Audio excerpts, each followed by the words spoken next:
मंचस्थ विराजमान आदरणीय वीर शास्त्री जी, आदरणीय सक्सेना जी, किमरा जी, राजकुमारी माता जी, पुष्पा बाहुया माता जी, आप सभी ने अभी बड़े सुंदर भावों के साथ यज्ञ किया। यज्ञ के उपरांत बहुत ही मधुर और भक्ति के भावों से ओतप्रोत ईश्वर को समर्पित भजन आदरणीय पूज्य माता राजकुमारी जी से श्रवण किया।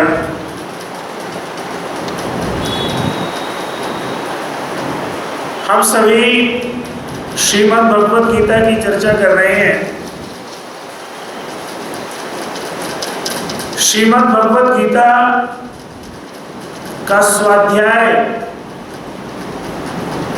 जीवन में आपको वैचारिक रूप से प्रबुद्ध बनाता है और यदि उस स्वाध्याय में मनन, चिंतन, निधिध्यासन जुड़ जाए तो वो आपके जीवन में जीवत्व से देवत्व की यात्रा करवाता है।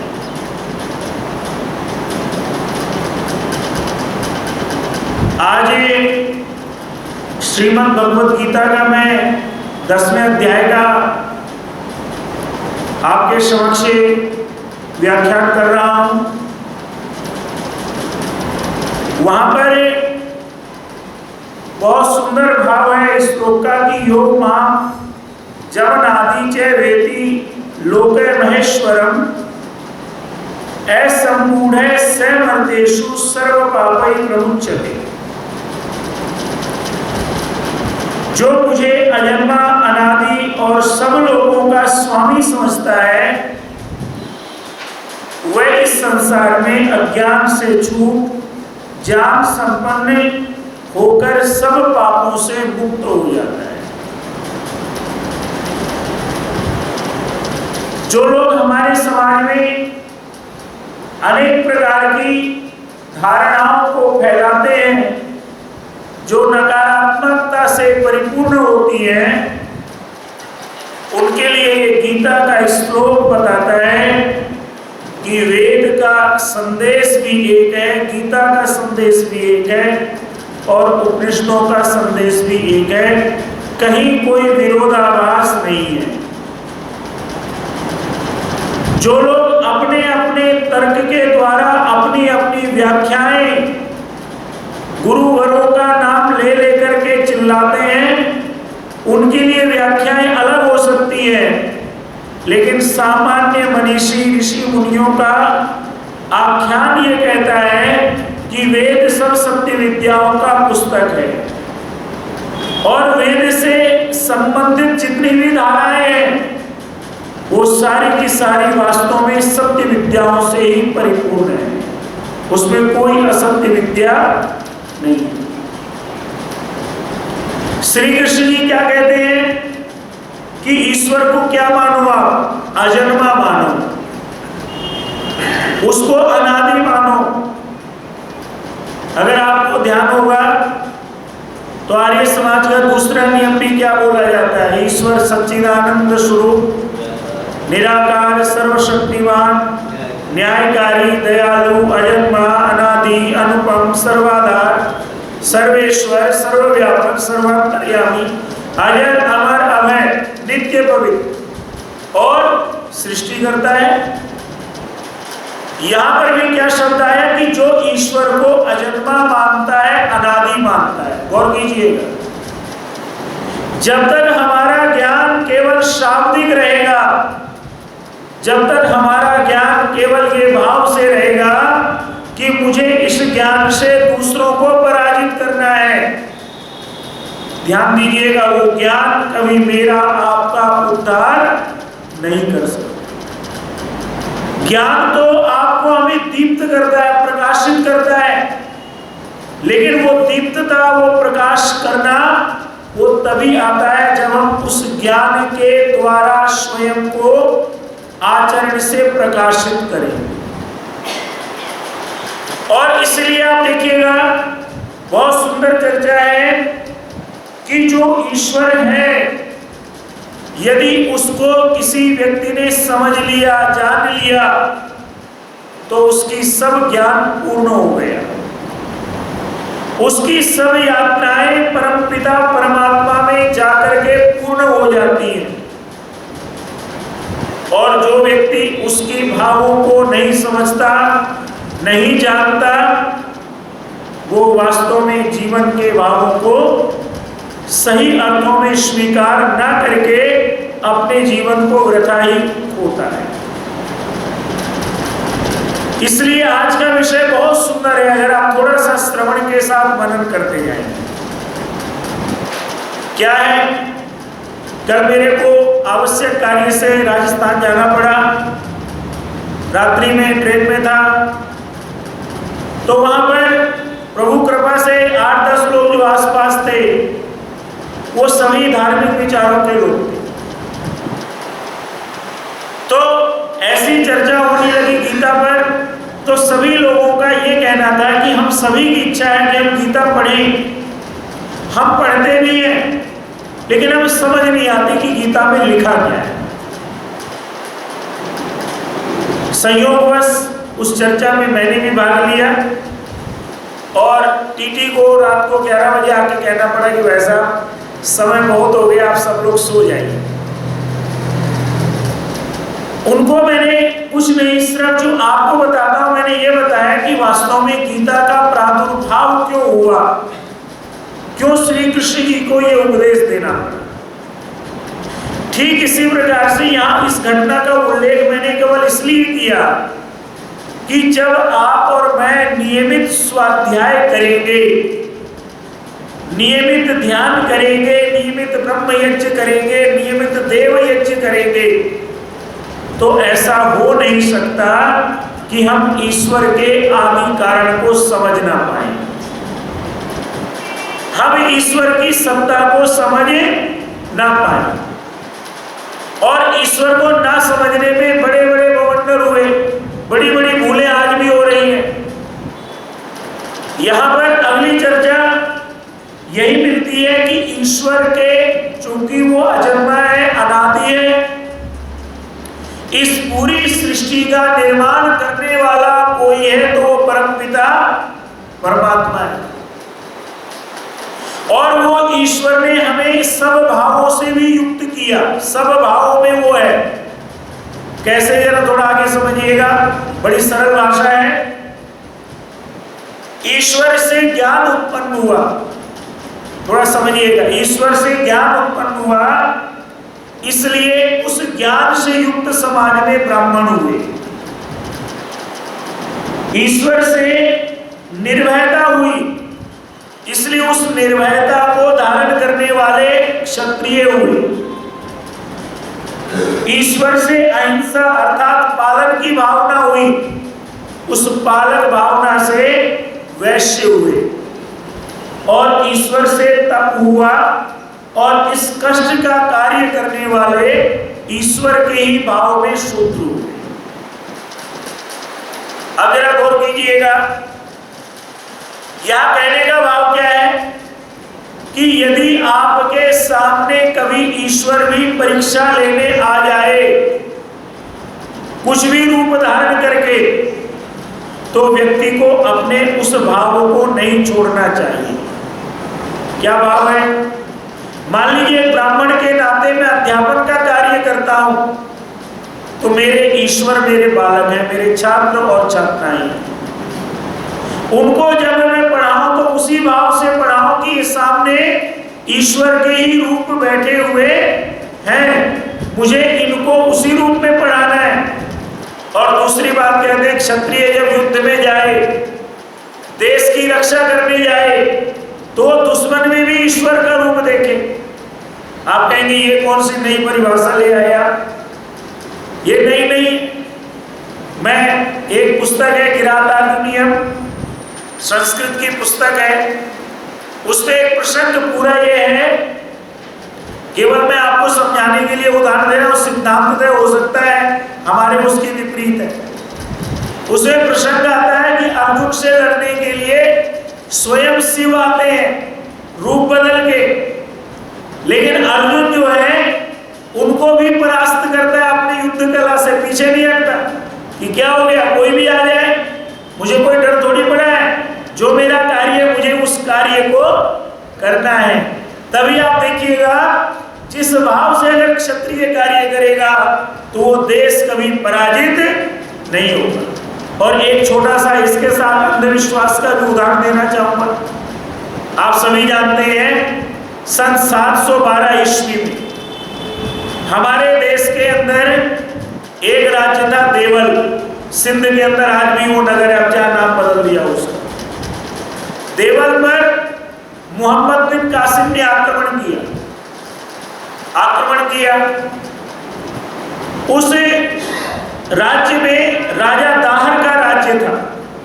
थोड़ा कभी मौका मिले तो पढ़िएगा, बहुत सच्ची घटना है कि क्षत्रिय और ब्राह्मण जब भी अपने कर्तव्य को भूलते हैं समाज में अंधेरा फैलता है। तो उस समय जब वो मोहम्मद बिन कासिम आक्रमण करता है, राजा दाहर उसका जबरदस्त जवाब देता है। तो उससे क्या होता है, मोहम्मद बिन कासिम के सेनाएं पराजित हो जाती है।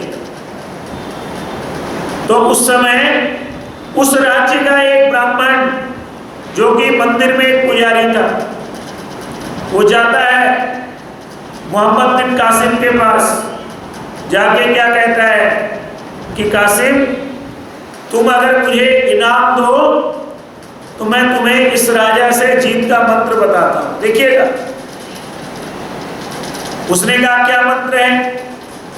कहता देखो ये इस राज्य में मंदिर है, इस मंदिर के ऊपर जो झंडा लगा हुआ है, अगर इस झंडे को कोई नीचे कर दे, उतार दे, तो ये सैनिक सब समझेंगे कि जो उनके देवता है वो नाराज हो गए और ये हथियार डाल देंगे। कासिम ने प्रश्न किया, अरे भाई उस मंदिर में तो जबरदस्त पहरा है, वहां से झंडा कौन उतार सकता है? कहने लगा मैं हूं ना। देखिएगा देशद्रोह की हद, मैं हूं, मैं उतार दूंगा, मुझे इनाम थोड़ा और दे देना। और आप विचार कीजिएगा, हम आर्यों के पराभव का ये पहला उदाहरण मिलता है। वो जाता है दुष्ट ब्राह्मण, उस झंडे को उतार देता है, और सुबह राजा दाहर की जो सेनाएं हैं जब वो देखती है कि उसके जो देवों का झंडा है वो नीचे हो गया, तो अंधविश्वास के शिकार वो सारे के सारे सैनिक मन से पराजित होकर के युद्ध लड़ते हैं। और मन से पराजित होकर के जब युद्ध लड़ते हैं तो सारे मार काट दिए जाते हैं, हार जाते हैं, और राजा दाहर के सिर को काट करके वो एक तरफ कर देता है। कहने का भाव क्या है?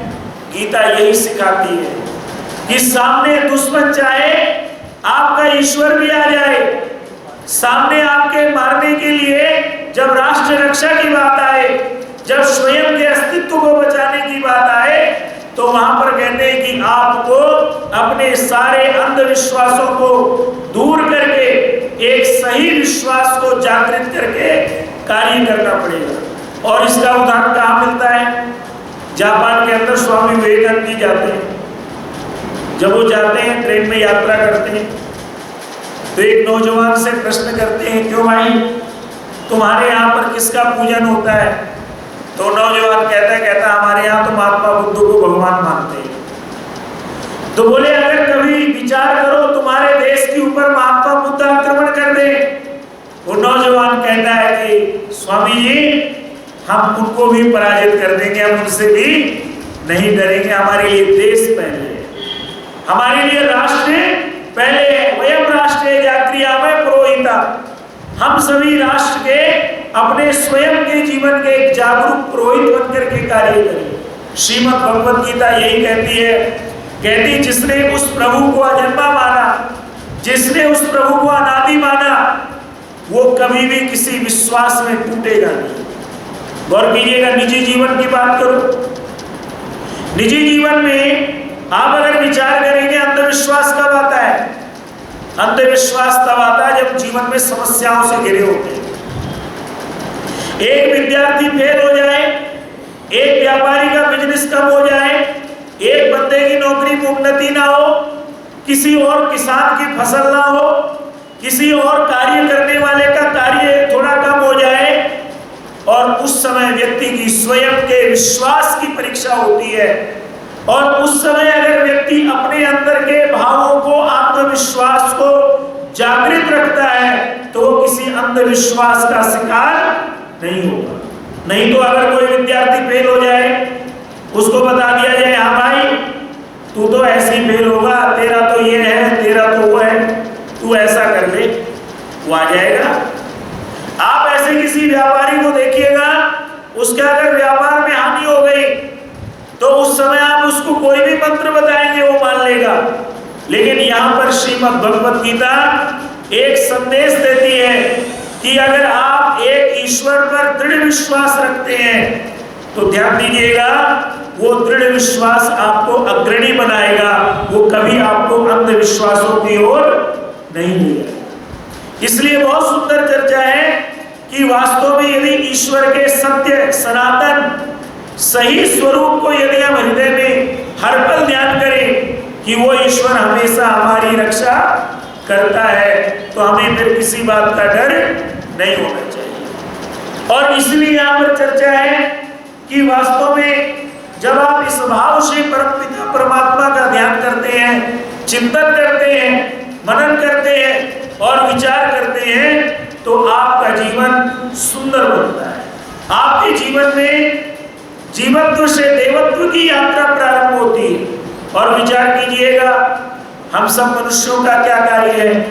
हम सब मनुष्यों का कार्य है कि मनुष्यत्व की श्रेष्ठतम यात्रा को प्राप्त करना। और अगर विचार करेंगे मनुष्यत्व की श्रेष्ठतम यात्रा को यदि प्राप्त करना है तो हमें देवत्व की यात्रा की ओर जाना पड़ेगा। और अगर देवत्व की यात्रा पर नहीं जा पाएंगे तो वास्तव में जीवन का विकास नहीं हो पाएगा। इसलिए पहली चर्चा यहाँ पर यही आती है कि हम उस ईश्वर की सही सत्ता, सही स्वरूप को समझें। अगली बात क्या आती है? माता जी समय आज कितना है?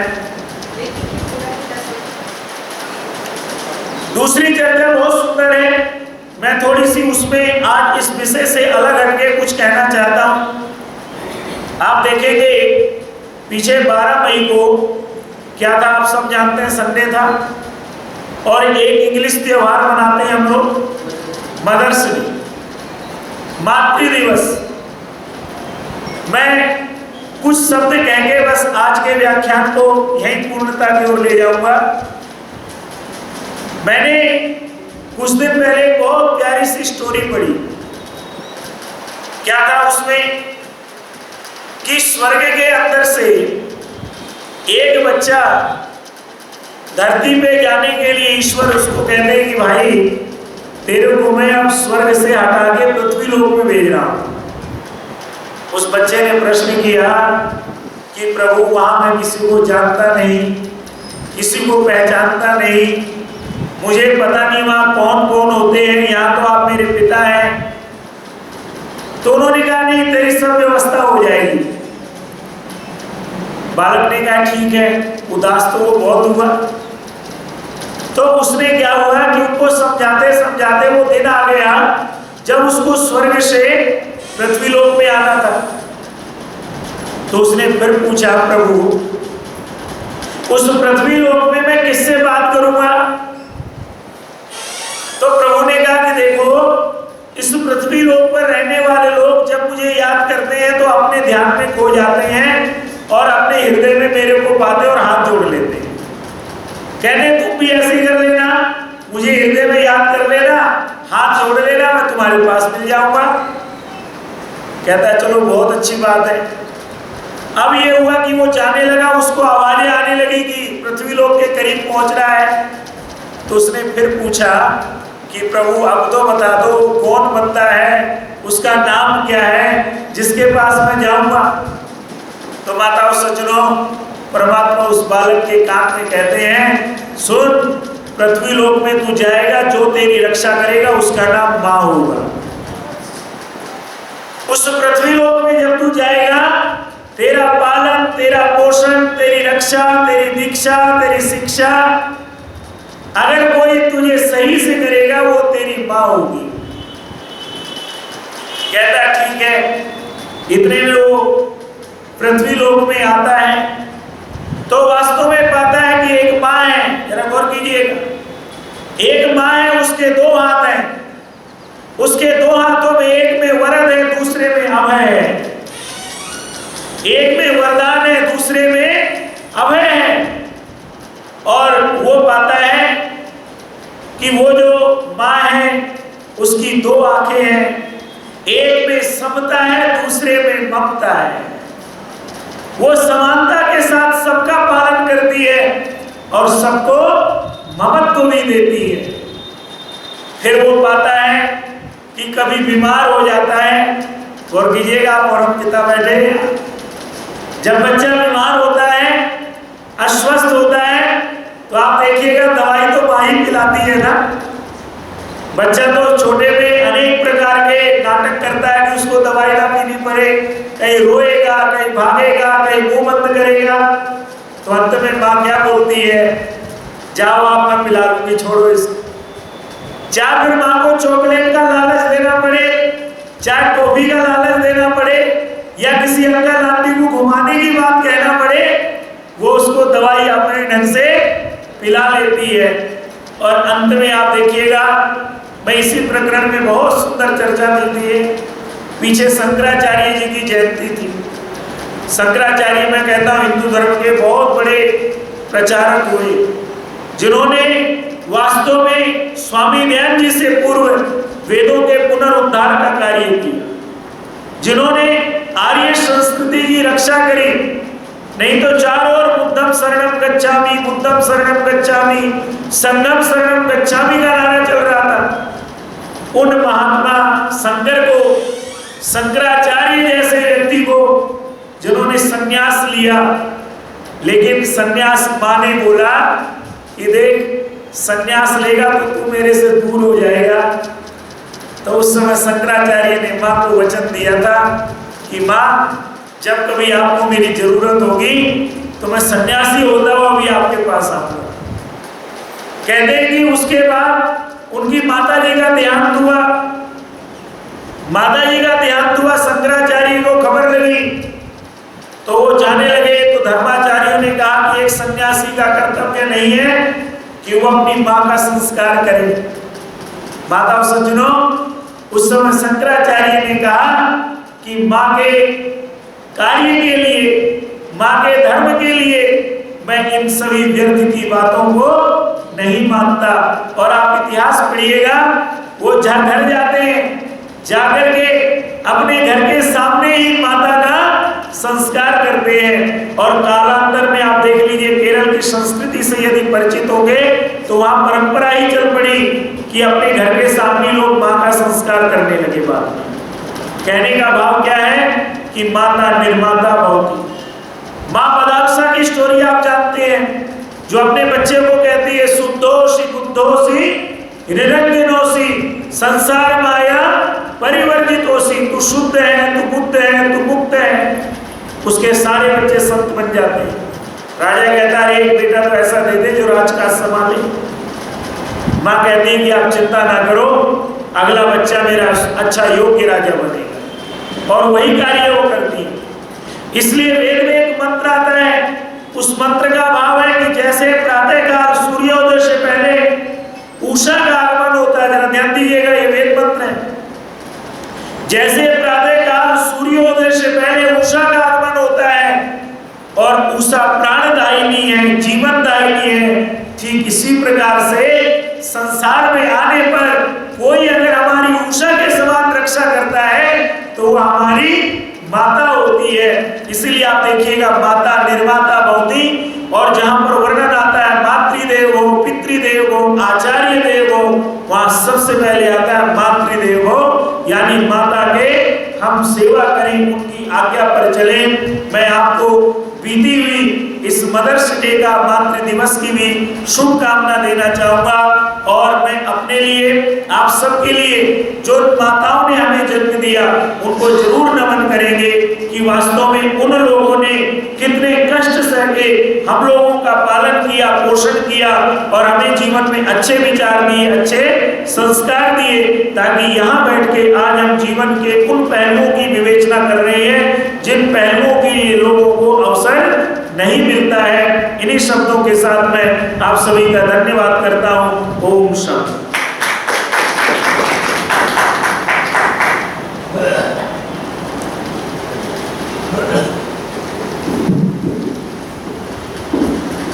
बहुत सुंदर उद्बोधन के लिए आचार्य जी का धन्यवाद।